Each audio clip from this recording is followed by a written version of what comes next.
প্রেম ভালোবাসা ভালোবাসা জীবনে একবারই আসে আর এসে নিঃস্ব করে দিয়ে চলে যায়। হতে পারে যে বিয়ের আগে তোমার লাইফে কেউ থাকতে পারে বা বিয়ের পরেও কেউ থাকতে পারে। ভালোবাসার কোনো টাইম নেই, ভালোবাসা কখন আসে তার কোনো গ্যারান্টি নেই। তোমার রিজিকে যে আছে সে তোমার লাইফে আসবে। পৃথিবীতে এমন কোনো মানুষ নেই যে তার কোনো ভালোবাসা নেই, তার কোনো প্রিয় মানুষ নেই। এমন কোনো মানুষ নেই, এমন একটা মানুষও খুঁজে পাবেন না যার কোনো প্রিয় মানুষ নেই। একটা ছেলে সারা জীবন একা থাকতে পারে, কারণ ছেলেদেরকে আল্লাহ তাআলা এমন ক্ষমতা দিয়েছে, বা সাইকোলজিক হিস্টোরিতে এমন অনেক ছেলে আছে যারা সারা জীবন একা কাটাতে পারছে বা বিচ্ছেদের যন্ত্রণায় সে মৃত্যুবরণ করছে। কিন্তু পৃথিবীতে এমন একটা মেয়েও আপনি দেখাতে পারবেন না যে একটা ছেলের জন্য সারা জীবন একা থাকছে। এমন একটা মেয়েও কেউ দেখাতে পারবে না, বা আমি আজ পর্যন্ত দেখিনি।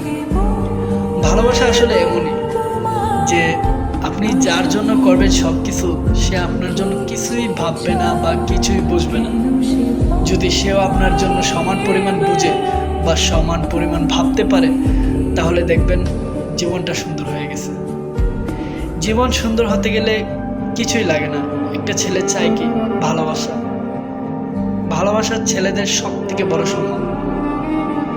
ভালোবাসা চায় কিন্তু ভালোবাসা পায় না, আর তারা এই কষ্টের কারণে তারা সফলের দিকে এগাতে চায়, সফলতা পেতে চায়।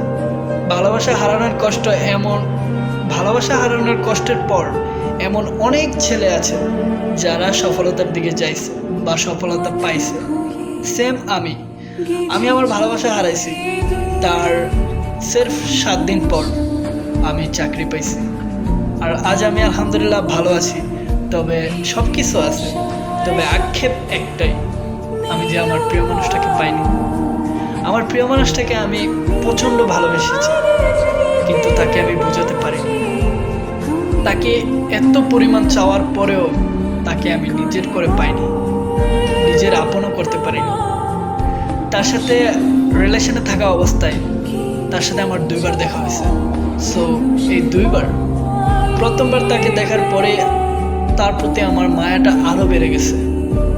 তাকে প্রথমবার চোখের সামনে দেখে তার প্রতি আমার মায়াটা আরও বেড়ে গেছে। যখন লাস্ট টাইম দেখা হয় তখন ছিল ও বিবাহিত, ওর বিয়ের 3 মাস পর। সো লাস্ট টাইম আমাদের দেখা, ওখানেও বিবাহিত ছিল। ওর সাথে আমার দেখা হওয়ার পর ও আমাকে এত পরিমাণ অবহেলা করছে যেটা আমি কখনো বলবো না।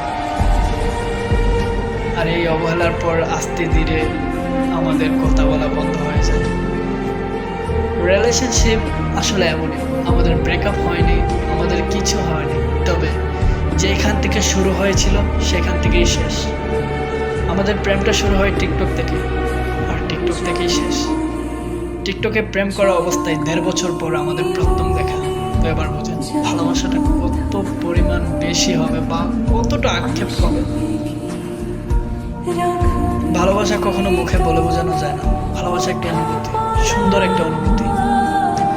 যদি পারতাম নিজেকে ধ্বংস করে দিতাম। নিজেকে যদি ধ্বংস করে দেই, আমার দিকে তাকিয়ে থাকা আরো 5 জন মানুষ কিভাবে চলবে তারা? ফ্যামিলির কথা চিন্তা করে ভালোবাসার মানুষটার হাতটা ছেড়ে দেওয়া উচিত নয়। তবে আমি একজন পুরুষ হিসেবে আমি ফ্যামিলির কথা চিন্তা করতেই হবে। নিজেকে যদি না ভালোবাসতে পারি, অন্য মানুষকে কি করে ভালোবাসবো আমি? নিজেকে ভালো রাখতে হবে।